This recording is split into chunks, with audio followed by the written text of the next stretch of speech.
Well, hello my fellow car modelers, how you doing today? I'm going to give you a little tip today on how to update your Salvino's JR models / Monogram NASCAR 80's Monte Carlo to make it up to specs of how they were in the later 80s. So let's check this out.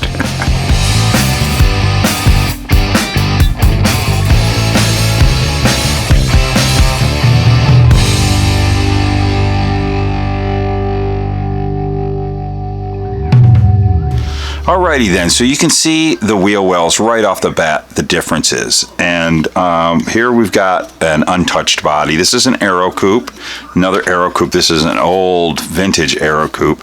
I was really working, I hadn't worked on it in a long time, but you can see the difference in the wheel wells right here. And I'm going to give you a little history on the evolution of the Monte Carlo in the 80s, the old boxy one, which we love.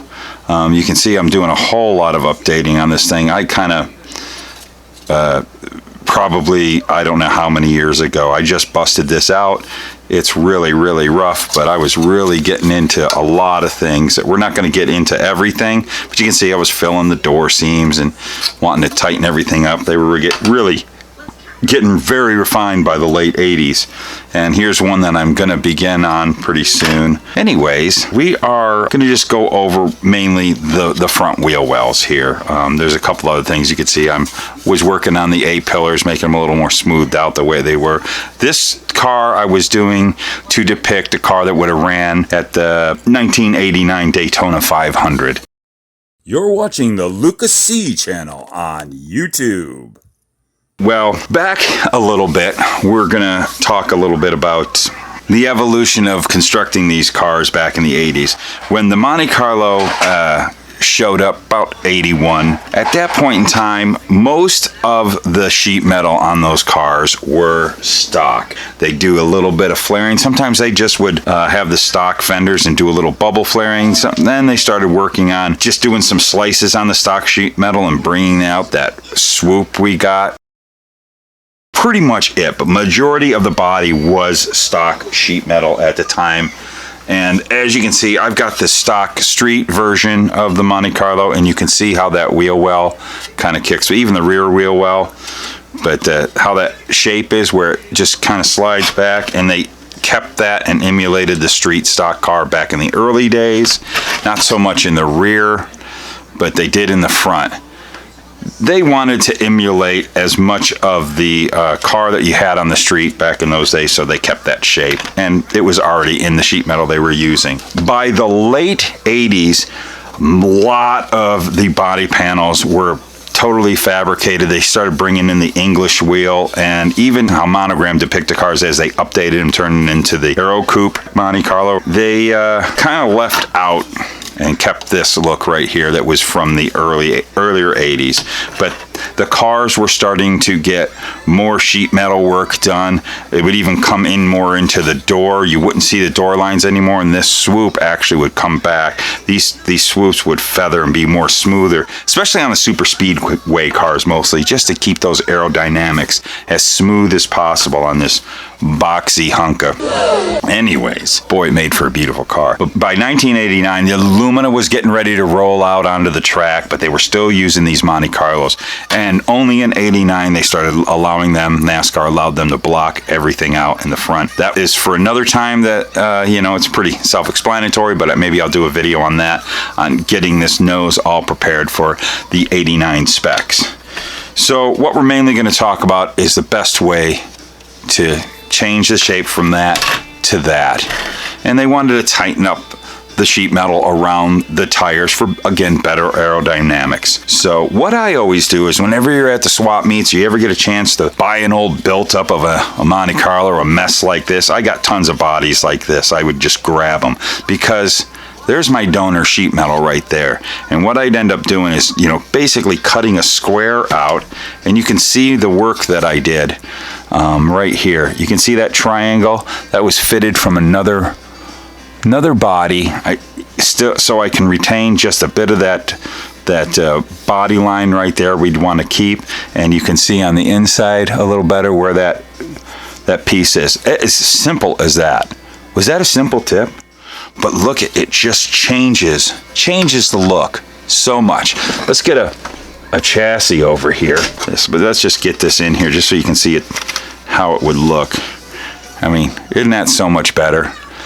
And then you just kind of work it in. I probably need to do a little bit more work here to kind of get that straight up and then curve, get that a little more curved, but that just gives you just a much better look. So much better look for an updated car. There's a lot of other things you can do to the Monte Carlo body to update it to like the 88, 89 specs of how the cars were. They were really getting smoothed out by 87, 88, 89. They were just shaping them like bullets. They had that Thunderbird that was on their tail. Whoa. So they had to do what they could with these boxy cars from the early 80s. Really, it's late 70s design. So Monogram would update, but only, it's very expensive. It's very expensive to update, but they did what they could by adding, this package shelf right here, and then they had that beautiful Aero Coupe window you'd put on there, and that was pretty much it. But your A-pillars and a lot of the other stuff that's involved were really still early 80s specs, and that's carried on to the Salvino's kits that we have today, and that's fine. It's not a knock at all. These were beautiful Monte Carlos. It's just the expense to try to fix all of that stuff. It's not worth it. I'd rather them do what they can and have the kits. And we got a lot of them now. And I'd rather have that than have nothing. So grateful for what we got. And that's a part of model building that makes it fun, is to go from this to this. I mean, that's what I think. So that's my tip of the day. I just thought I'd share that with you. And real quick, I want to show you something really cool. As I was digging these out, you kind of forget. This is an old project right here. I was working on making this into the Darrell Waltrip Tied with Bleach car that he won at the Daytona 500 in '89. This one here is going to be Dave Marcus's car that he ran in the 1989 Daytona 500. And I just found an interesting little bit of info. And remember, hi Felix, he's checking in on me, make sure I'm doing this right. Am I doing this right? He nodded his head yes, but he doesn't say nothing.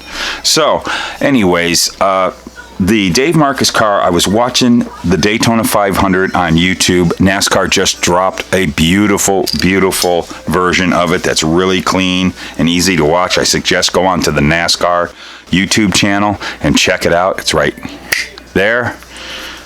Excellent. The best version I have seen of the Daytona 500 from 1989.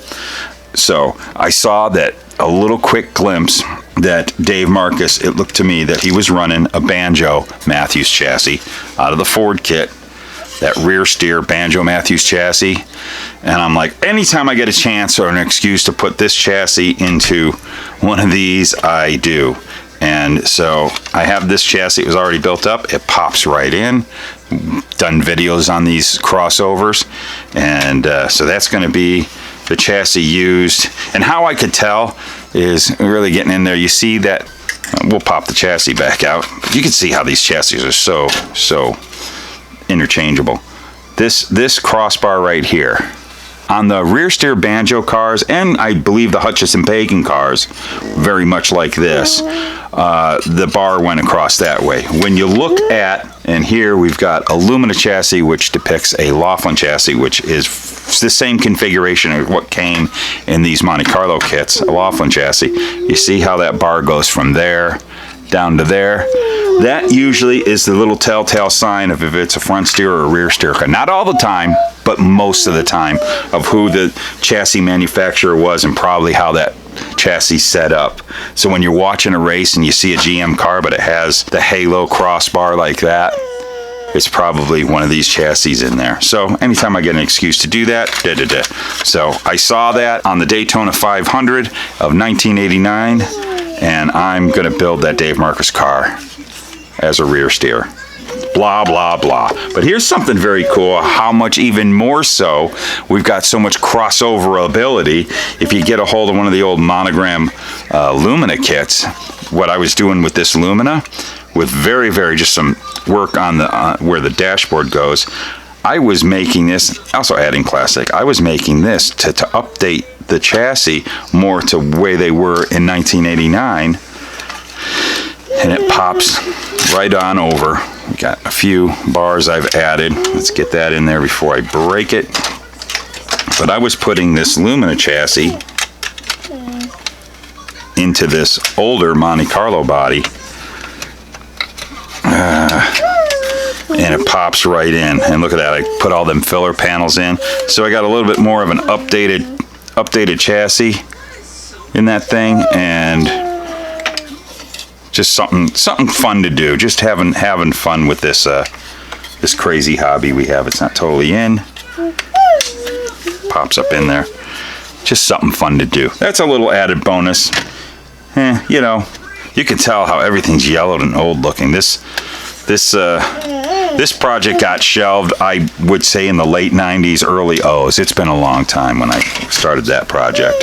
One of my minis. But anyways, that is all I got to say. I just wanted to throw that info out for you NASCAR modelers. How fun is that? And I want to thank you guys for watching. I want to thank you guys for subscribing. I want to thank you guys for supporting. Keep building model cars. Why? 'Cause they're fun. Here's the producers.